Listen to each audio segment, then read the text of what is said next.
Praise God. Simulan po natin it's already 10:30. Meron na akong 30 minutes para tapusin yung topic na ating pag-uusapan sa umagang ito. But anyway, it's the last topic dun sa ating series, 'di ba? Binibigyan natin ng biblical exposition yung sentence or yung faith declaration na yung aking first slide. Yung faith declaration na I am greatly loved, I am highly favored, and I am extremely blessed. So hopefully mga kapatid, ngayon mas lalo siyang nagkakaroon ng substance, di ba? Kasi nung una dinideclare natin siya, pero iniisip ko, is it biblical?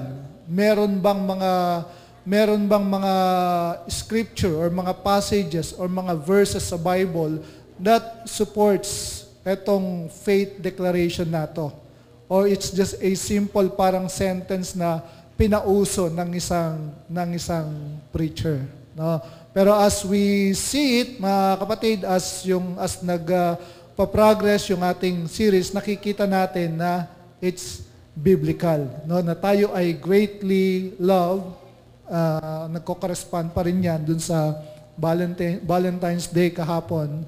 And yun kasi yung pinaka bottom line, no? Yun yung parang pinaka basis, no? Yung love of God. At dahil dun sa love of God na yun, we receive the favor of God. Yan yung diniscuss natin last Sunday, that we are highly favored, no? At yan ay unang binanggit kay Mary, no, nung bisitahin siya nung si Angel Gabriel. At pinag-usapan natin last Sunday na when we enter into a relationship with Jesus Christ, naging favored tayo ng Panginoon. So pangatlo na pag-uusapan natin ngayon is we are extremely blessed. So yung favor at saka yung blessing, yan po ay resulta ng love of God. Okay? So, yun yung naging resulta. Yun yung naging benefit, yung naging privilege natin because yun nga tayo ay minahal ng Panginoon. So, pag-uusapan po natin sa umagang ito, yung declaration na I am extremely blessed. Not just blessed, di ba? But extremely blessed. Tayo po yung manalangin. Panginoon, maraming salamat po. And once again, samahan po ninyo kami sa umagang ito sa aming pag-uusapan. Lord, salamat po na dahil dun sa inyong pag-ibig, kami po ay favored at kami po ay blessed, Lord God. Masasabi namin na kami ay favored by God and blessed by God. Kaya salamat po at sa umagang ito, Lord, patuloy po namin kiniklaim ang working ng iyong Espiritu Santo sa aming kalagitnaan. Lord, once again, I pray na i-meet po ninyo kami dun sa aming mga needs, Lord God. At kayo lamang po ang siyang nakakaalam kung ano yung aming need, kung ito ay spiritual, ito ay physical need of healing, Lord God, a touch from you, or a fresh touch, Lord God, para po dun sa aming mga soul, sa aming mga emotion. Lord, bring peace, Lord God, into our hearts and into our minds, Lord God. At sa umaga pong ito, Panginoon, let all worries be shattered in Jesus' name. Let all anxieties, Lord God, be eliminated by the power and authority of the name of our Lord Jesus Christ. Lord, dinideclare po namin ng victory. Dinideclare po namin, Lord God, na meron pong victory through the cross, through the blood, and through the name of our Lord Jesus Christ. Salamat po. At ipinapanalangin din po namin yung aming mga kapatid sa umagang ito na wala po rito dahil may mga sakit, may mga problema na kinakaharap. Lord God, salamat po na kasama ka po nila, nandyan po ang inyong Espiritu upang magpaalala sa kanila na sila po ay mga overcomers because of their relationship with our Lord Jesus Christ. Salamat po at naniniwala kami na ang inyong pagkilos ay hindi lamang sa loob ng 4 na sulok ng building na ito, kundi maging dun sa labas ng simbahang ito, Panginoon. Salamat po sa inyong papuri sa pangalan ni Jesus. Amen and amen.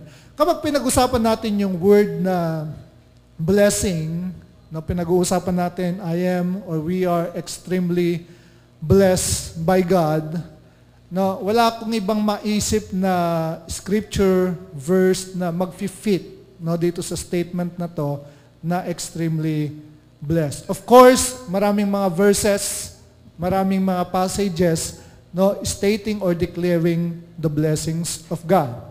Tama? Tama ba 'yon? Actually, kung pupunta ka dun sa site ng Bible Gateway, sino sa inyo napunta na sa Bible Gateway? Nag-i-internet. Okay? Merong site, no, na Bible Gateway.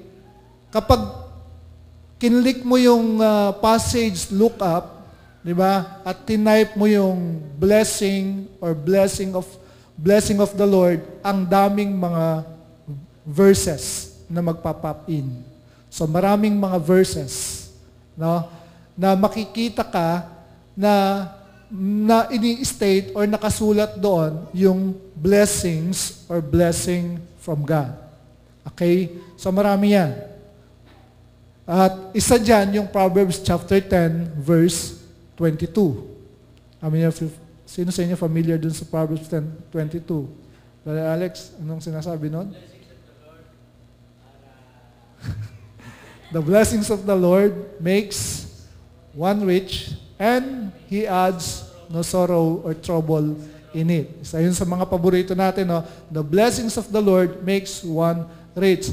Pero, pansinin po ninyo mga kapatid, kapag pinag-usapan yung topic na blessing, usually it falls under the category of financial or material blessing.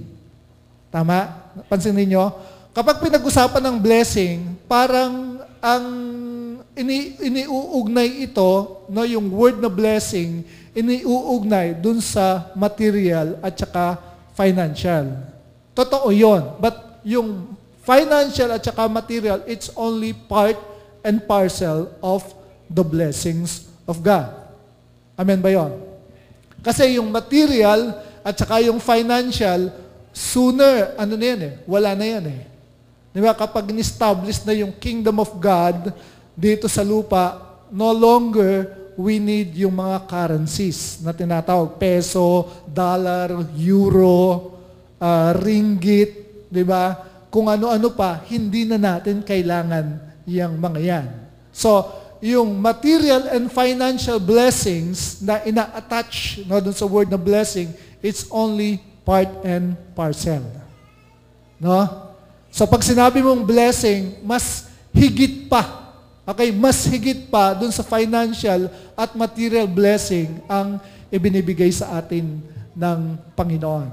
So usually, yun ang naririnig natin pagdating dun sa blessing.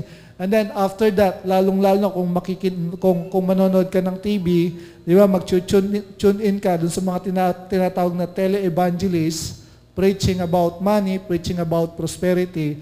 And then, ang kababagsakan nun, panghuli, giving. Okay, yung pagbibigay dun sa kanilang ministry.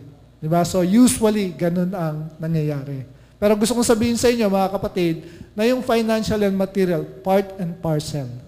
Parang bahagi, a small portion, no, dun sa blessing na gusto ng Diyos na i-pour out dun sa ating mga buhay. So, wala akong ibang maisip na verse, mga kapatid, na medyo magsuswak dito sa statement na to, sentence na to, na I am extremely blessed, kundi yung Ephesians chapter 3, verse 20. Ephesians chapter 3, verse 20. At etong verse na ito, mga kapatid, it's a wonderful verse na worthy na imemorya by heart ng bawat Kristiyano, ng bawat mananampalataya. So anong sinasabi ng Ephesians chapter 3, verse 20, reading from the New King James Version of the Bible, sabi niya, now unto Him, actually it's a doxology, di ba? A word of praise about God's majesty, power, awesomeness, and splendor. Parang doxology siya. After nung lahat ng mga pinagsasabi ni Apostle Paul bago mag-verse 20 ng Ephesians chapter 3. Now unto Him, sabi niya, who is able, na pertaining to the ability of God, to do exceedingly, abundantly, above all that we ask or think, sabi niya, according to the power that works in us. To Him be glory in the church by Christ Jesus to all generations forever and ever. Amen. Binanggit dito ni Paul, actually parang parang nakikita ko dito, merong nagkakaroon ng problema etong si Paul kung anong klaseng adjective, no, or description ang pwedeng gamitin niya. Parang it's a loss of word. Alam mo yon, minsan 'di ba kapag parang merong halimbawang pangyayari doon sa buhay mo na overwhelmed ka. Okay? Wala kang maisip na salita para i-describe yung pangyayaring yon. So, yun ang naglalaro ngayon dito sa mind ni Paul habang binabanggit niya tong doxology na to concerning the ability of God. Sabi niya, He is able to do exceedingly, no, abundantly, no, above all that we ask or think according to the power that works in us. Parang ganito yan, mga kapatid. Isipin mo yung pinakamahirap na bagay na pwede mong hingin sa Diyos. Or mag-isip ka ng isang bagay na napakahirap kung yun ay kayang gawin ng Diyos. Sinasabi ni Pablo, kaya yung gawin nun, God is able, and more than, exceeding pa, or abundant pa, dun sa hinihingi mo o naiisip mo, o pinakamahirap na bagay na hinihingi mo o naiisip mo na gawin ng Diyos, kaya niyang gawin yon. Naintindihan po natin? So, ito po ay merong kinalaman dun sa ability ng God na He is able, pero dun sa pagiging able niya, He is also able to do it exceedingly and abundantly. Parang beyond dun sa kaya nating isipin, ang kayang ibigay at kayang gawin ng Diyos sa atin. Nakuha po ninyo? So sabi niya, to Him who is able to do exceedingly abundantly above all that we ask or think. Kaya nga masusurprise ka na lang eh. Di ba? More than you ask, more than you think, yung ginagawa ng Panginoon o yung answer ng God dun sa prayer mo. May mga pagkakataon naman na parang nagtataka rin tayo, nag-iisip din tayo, nag-aalilangan din tayo. Panginoon, bakit parang hindi mo sinasagot yung aking panalangin? Parang it's a different scenario. Naalala nyo nung nakakulong si Peter, Acts chapter 10, si Peter, hindi siya Acts chapter, maaaring Acts chapter 10. Ito yung binuksan nirescue siya ng isang angel. Naalala niyo yon? Si Peter yon, di ba? Si Peter, nirescue siya, parang nagkaroon ng hindi ko na matandaan yung eksaktong pangyayari. Pero yun yung time na kung saan ay nakalabas sa bilangguan si Peter. Meron ding pangyayari sila Paul at saka si Silas, no? Pero magkaibang kwento yon. So yun yung mga bagay na parang ginagawa ng Panginoon. O kaya, isip pa tayo, yung pinapakain ng Diyos si Elijah through a raven, isang uwak. Nabasa ninyo yun? Nagkaroon ng drought or famine, di ba? Tapos pinapuntan ng Diyos si Elisha doon sa brook Cherith, doon siya umiinom. Tapos pinadadalhan siya ng pagkain through a raven. Nakapagtataka, di ba? Bakit yung raven, hindi niya kinakain yung food na dinadala niya, di ba, para kay Elijah. Kung tutusin, dapat, siguro kung ako yung ibon, ako muna bago si Elijah. Di ba?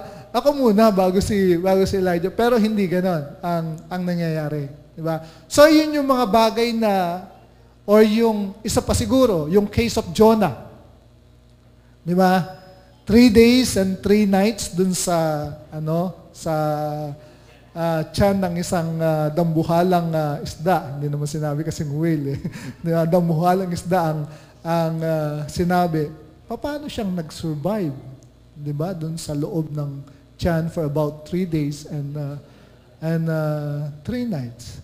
Diba? So, medyo hahanap tayo ngayon ng mga parang mga scientists, diba? Para ipaliwanag sa atin yung ganong pangyayari. Pero not all time, mga kapatid, hindi rin naman ganon. Take the case of John the Baptist. Diba? Si John the Baptist, alam natin ang kwento niya, nakulong siya and then he was beheaded. Pinugutan ng ulo. I believe yung kanyang mga disciples, pinanalangin siya. Pero hindi yun ang ano. So doon naman ngayon pumapasok yung sovereignty of God. Diba na may mga bagay na hindi tayo may papaliwanag na tanging ang Diyos ang nakakaalam. But according to His good plans, good intention, and good purposes. Amen? Pag hindi sinagot, just like the testimony ni Diyos, yung first attempt, nakailang attempt ka? Pangatlong attempt before the naka-third attempt siya. Yung first attempt, hindi siya pasok. Oh, it hurts. Pangalawang attempt, hindi pa rin. Sakit. Diba? Pero, yun pala ay paghahanda ng Panginoon para sa Kanya. Kaya, blessing comes to those who waits. Diba? Ang pagpapala ay nararanasan ng mga naghihintay in God's time. In God's time. Ika nga. Diba? Merong mga preparation na ginagawa ang Panginoon. So, yun yung mga example, mga halimbawa, mga kapatid, na kung saan we cannot really imagine yung pwedeng gawin ng Panginoon sa ating buhay. He is able to do exceedingly abundantly above all that we ask or think according to the power. Ang sabi ng isang version, the Living Bible, now glory be to God, Paraphrase version, who by His mighty power at work within us is, is able to do far more than we would ever dare to ask or even dream of. Yung sinasabi nating malayo dun sa hinagap mo o dun sa hinihingi mo ang kayang ibigay o gawin ng Diyos sa iyo. Infinitely, sabi niya, beyond our highest prayers, desires, thoughts, or hopes. Ganda, di ba? Living Bible. Infinitely beyond our highest prayers, desires, thoughts, or hopes, may He be given glory forever and ever through endless ages because of His master plan of salvation for the church through Jesus Christ. Dalawang bagay, mga kapatid, ang gustong ituro sa atin ng verse na to. Dalawang bagay, importanteng bagay, na gusto ng Diyos na matutunan natin with regards to these two verses of Scripture. Number one, mga kapatid, is God is able to do far more abundantly beyond what we ask or think dahil, because He is omnipotent. Kasi usually, mga kapatid, ang doubt, ang unbelief, dumarating yan dun sa mind natin, questioning yung ability of God, at pangalawa, the goodness of God. Kapag dumating yung pag-aalinlangan sa isip natin, usually, it's a question of number one, ability of God, o yung pagiging omnipotent niya, pagiging makapangyarihan niya, at pangalawa, yung goodness of God, yung pagiging mabuti niya. Sometimes we don't question the ability of God, pero many times we question the goodness and the willingness of God para tugunin yung ating mga ipinapanalangin. So, because, sabi niya, He is omnipotent. Pag sinabi mong omnipotent, anong ibig sabihin nun? All-powerful, makapangyarihan, creator of everything, the universe. Diba? Lahat ng nakikita natin, lahat ng created, lahat ng creation, merong nag-create niyan. At walang iba kundi yung tinatawag nating supreme being, the omnipotent one, the all-powerful one. Ang problema lang, mga kapatid, dito sa bagay na to, madalas ang ginagawa natin sa Diyos, kaya hindi siya makakilos sa buhay natin, is ganito ginagawa natin sa Kanya. Alam mo yon? We limit God by putting Him inside a box. Kaya nga, di ba, nauso yung tinatawag nilang out of the box thinking. Di ba? Thinking out of the box. Ibig sabihin, thinking beyond what is ordinary and what is conventional. Hindi yung dating nakasanayan Di ba? Kasi madalas yung isip natin na confined doon sa mga bagay na, alam niyo yung mindset? Di ba? Kung paanong na-program no, yung isip mo, parang yun na lang ang lalabas. Kailangan, sinasabi dito, ay lumabas tayo dun sa ganung klase ng pag-iisip or mindset. Parang ganito na namin ginagawa Kaya hindi na namin dapat baguhin. Di ba?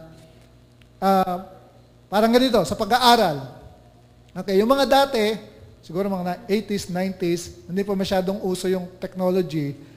Para makapag-research ka, di ba, makapag-aral ka, either punta ka ng National Library, diyan sa may Taft, at magbubukas ka ng maraming mga libro. Di ba, magbubukas ka ng maraming A to Z. Anong tawag doon sa mga ganon? Encyclopedia? Okay, encyclopedia or whatever, di ba? Ngayon, ang way ng pag-aaral ngayon, hindi mo na kinakailangan pumunta ng National Library. Maliban na lang siguro kapag gagawa ka ng mga thesis na personal, ang kailangan mo lang gawin is, i-Google mo. Google is the answer. Yeah. It's just a click. Yung sagot, just a click away. Di ba? Punta ka sa website, Google, tapos type mo yung kailangan mo. At marami ng mga magpa-pop in na kung ano-anong mga anong tawag dito, di ba? Mga site na related dun sa hinahanap mo. So, hindi mo pwedeng sabihin, sa panahon ngayon, pag-aaral ng mga estudyante, anak, hindi mo pwedeng gamitin ng internet. Kailangan ng pag-aaral ngayon, pupunta ka lang doon sa National Library, bukas ka ng ganitong libro, bukas ka ng Encyclopedia Britannica, etc., etc., etc. Yun yung thinking inside the box. Ang out of the box thinking, merong other way para gawin yun. Not necessarily yung conventional or traditional way. Naintindihan po natin? Ganon ang nangyayari sa maraming Kristiyano, why many Christians are not experiencing yung pinag-uusapan natin na extremely blessed. Hindi nangyayari yung Ephesians chapter 3 verse 20 dun sa kanilang mga buhay because they were thinking, they were limiting God dahil inilalagay nila ang Panginoon inside a box. Paano natin inilalagay? Paano natin nililimitahan ng Diyos? Isa dyan, kapag nag-give up ka na dun sa mga dreams mo, you stop believing, and you stop believing, you are putting God in a box. Kasi God works in you. According, sabi niya dun sa 3:20, according to the power that works in you. In other words, merong cooperation na nangyayari between you and God. God works through you. So when you stop dreaming, you stop believing, you are putting God inside a box. Ano pa? When you say you can't, or I can't, you are putting God inside a box. Kasi nalilimitahan na siya. Malilimitan siya sa buhay mo. Ano pa? When you give up on yourself, you are putting God in a box. Naintindihan po natin? Diba? So God is omnipotent. Pero para makapag-work yung omnipotence of God, you must cooperate with God. Amen po yan, mga kapatid? Hindi gagawa ng pagbabago ang Diyos sa buhay mo kung hindi ka nakikipag-cooperate sa Kanya. So, yun yung ating problema. Kaya dapat nating baguhin yun. Pangalawa, mga kapatid, pangalawang bagay na gustong malaman ng Diyos, gusto ng Diyos na malaman natin is God is willing to do far beyond what we ask or think because He is good. Sabi ko sa inyo kanina, di ba? May mga pagkakataon, hindi natin kinu-question yung ability of God. Kasi God siya eh. Pag sinabi mong God, He can do anything, everything. God siya. That makes Him God. Tama? Kasi kapag merong isang bagay na hindi kayang gawin ng Diyos, hindi na siya nagiging God. Hindi na siya nagiging supreme being. So we don't question yung ability of God. But many times, we question yung goodness of God. Willingness of God. At nangyayari ito, mga kapatid, madalas, kapag nandun na tayo dun sa mga tinatawag na dire straits, yung mga difficulties, problema ng ating buhay. Okay? But let me just remind you of this verse, Romans chapter 8, verse 31 and 32. Anong sabi? What then shall we say to these things? Yung mga unang binanggit before verse 31 ng chapter 8. Ano ngayon yung masasabi natin sa lahat ng bagay na ito? If God, sabay-sabay nga po natin basahin, if God is for us, who is against us? Sa Tagalog, kung ang Diyos ay para sa iyo, di ba, sino ang makakalaban sa iyo? Di ba, kung nasa side mo ang Diyos, sino pa yung pwedeng kumalaban sa iyo? The devil? Meron pa bang being dito na much more powerful than God? Wala na, di ba? Even si Lucifer, no match siya. Okay? So if God, sabi niya, is for us, who is against us? And then yung napakagandang sinabi niya dito about these, mga kapatid, states yung goodness ng God sa atin. Sige nga po, sabay-sabay natin basahin. He who did not spare His own Son, but delivered Him over for us all, how will He not also with Him freely give us all things? Diba?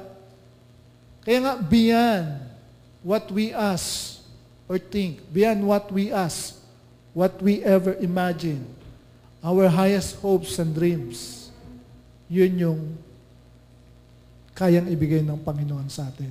Magugulat nga tayo pagdating ng panahon eh. Diba? Kasi sabi ni Paul, siya rin mismo nagsabi sa Corinthians, na hindi pa nakita ng mata o naisip ng isip yung mga bagay na inihanda ng Diyos para sa mga umiibig sa Kanya. Amen yun? Pero bakit kaya, mga kapatid, tingin nyo, bakit kahit nandiyan yung verse niya, madalas kino-question natin ng Panginoon? Diba? Well, normal lang naman yun, tao lang tayo, diba? Pero doon sa mga ganong pagkakataon na kinu-question natin yung goodness of God, mas lalo niyang ipinapaabot sa atin yung kanyang pagmamahal. Tama? And the more na nare-realize natin, totoo nga, God never leave me nor forsake me. Hindi nga ako iniiwan, ni pinababayaan ng Panginoon. Amen ba yun? Praise God. So, if we will apply, mga kapatid, itong verse na to, if we will apply it, dalawang bagay para to apply this verse, Ephesians chapter 3, verse 20. Number one is, anong kinakailangan nating gawin? Stop doubting and start believing God's willingness and ability to give. Don't question. Don't ever parang doubt. Diba? Huwag mong pag-alinlanganan, diba, yung willingness at saka yung ability ng Panginoon na ibigay yung bagay na hinihingi mo. Ano ba yung hinihingi mo sa Kanya? Pinakamahirap na bagay na hinihingi mo sa Kanya. Sabi nung verse na binasa natin kanina, yung kaisa-isang anak nga niya, binigay niya. Di ba? Binigay na niya. Hindi niya yung pinagkayat. The best, yung sinasabi natin, the best of heaven, the best gift, Jesus Christ, binigay na niya. Di ba? So ngayon, bakit mo pa i-question, di ba, yung willingness and ability of God to give you yung mga bagay na kung tutuusin, madalas, nag-aalinlangan tayo sa Diyos, madalas yung mga hinihingi natin yun are just what? Temporal. Pag sinabi nating temporal, temporary, pansamantagal. Hindi, pansamantala. Okay? Pansamantala lang. After nang humingi ka ng cellphone, di ba? After a year, di ba, na ulit yun. Temporary lang yun eh. Di ba? So, nag-iiba yan. So, stop doubting, start believing God's willingness and ability to give. Sabi ng Bible, Mark 9:23, all things are possible to Him who what? Believes. Kinakailangan tayong maniwala. So, kung meron ka mang dapat pag-alinlanganan, kapatid, ang dapat mong pag-alinlanganan ay yung iyong mga alinlangan. Doubt your doubt. Ang dali sabihin sa English, doubt your doubts. Di ba? So, kung meron kang isang bagay na dapat pag-alinlanganan mo, yung iyong alinlangan.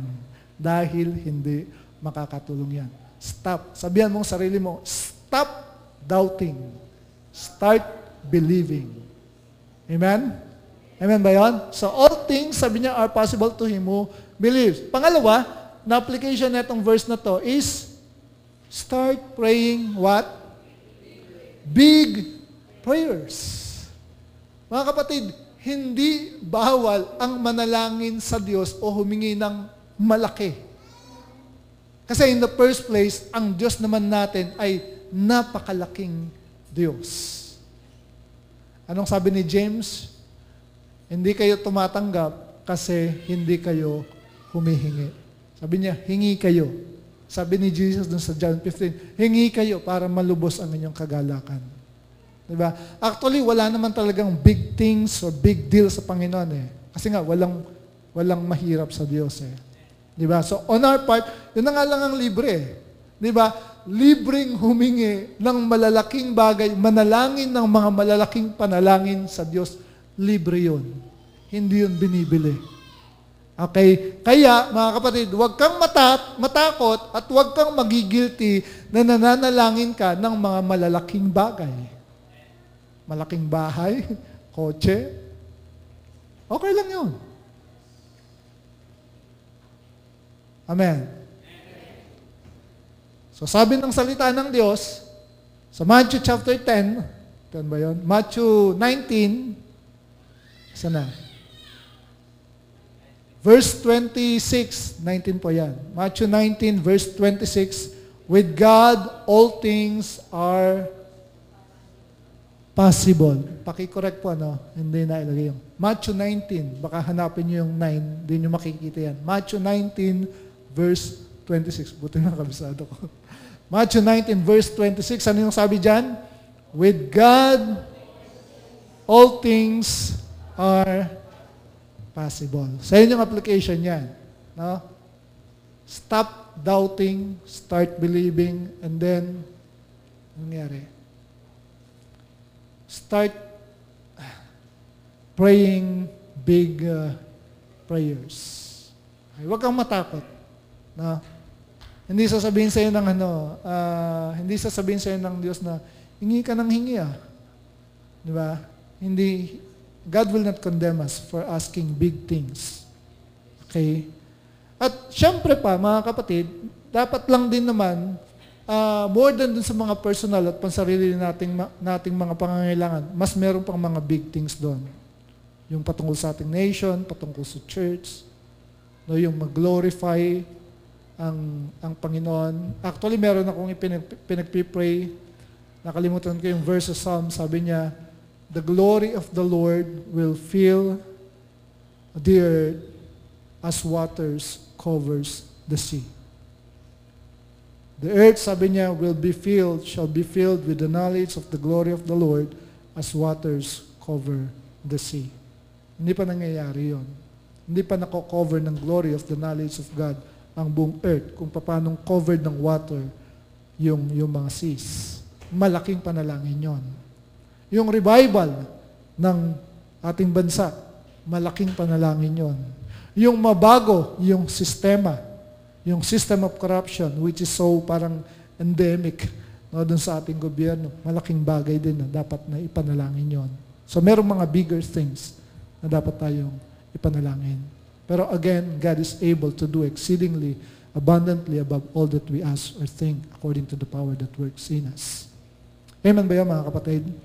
So in conclusion, gusto kong hiramin, no, yung isang portion, excerpts dun sa song na Count Your Blessing. It's a hymnal actually 1897 or 18 something, basta 1800s pa nung maisulat to.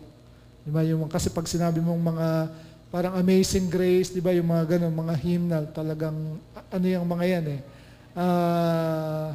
Kahit nagbabago yung panahon, nandyan pa rin yung mga yan. So, let me borrow yung excerpts dun sa song na yan na Count Your Blessing with regards to give conclusion, mga kapatid, dito sa ating pinag-uusapan na I am extremely blessed. Ito po. Count your many blessings, name them one by one, and, sabi niya, it will surprise you what the Lord has done. Amen? Pwede natin gawin yan, di ba? Count your many blessings. Wag yung problema, wag yung mga bagay na wala sa iyo ang bilangin mo. Di ba? Ang bilangin mo, yung marami mong blessings. Isa-isahin mo. Di ba? Pangalanan mo. And then, sabi niya, you will be surprised of what the Lord has done. Amen ba yun? Praise God. So, pwede ba nating i-declare sa ating mga sarili ngayon? Sabay-sabay nating i-declare, I am greatly loved, highly favored, extremely blessed by God. Praise God. Meron lang pong thought na dumating sa isipan ko while we were singing this song, There's None Like You. Sabi ng Lord, ang agos ng tubig, hahanap ng madadaanan yan. Sabi ng Panginoon, ganun ang pagpapala ng Diyos sa buhay natin. It's like a river flowing. Pinapakita lang nun na ang God, ang Panginoon, He desires to bless His people and He will find ways. Hahanap at gagawa siya ng daan para maranasan natin ang pagpapalang yon. So right now, let's just thank the Lord. Pasalamatan natin ng Panginoon dun sa lahat ng mga pagpapala na ipinagkaloob niya sa atin as we continually declare that we are greatly loved by God, that we are highly favored, we are extremely blessed. Yes, let's thank the Lord. Pasalamatan natin siya. Thank you, God. Thank you, Father, for salvation. Thank you for forgiveness of sin. Thank you for my redemption. Lord, thank you for the good health. My family, Lord God. Lord, thank you for the material blessings, the financial blessings, Lord God, for the peace, the joy. Lord, salamat po sa lahat ng yan. Salamat po, O God. Father, we just give you praise and we just thank you, Lord God. At salamat po sa inyong paalala sa amin, Lord God, that you are able to do exceedingly, abundantly, above all that we ask or think, according to the power that works in us, Lord God. And we give back to you all the glory, all the honor, all the highest praises, Father God. In Jesus' name we pray, and everyone say, Amen.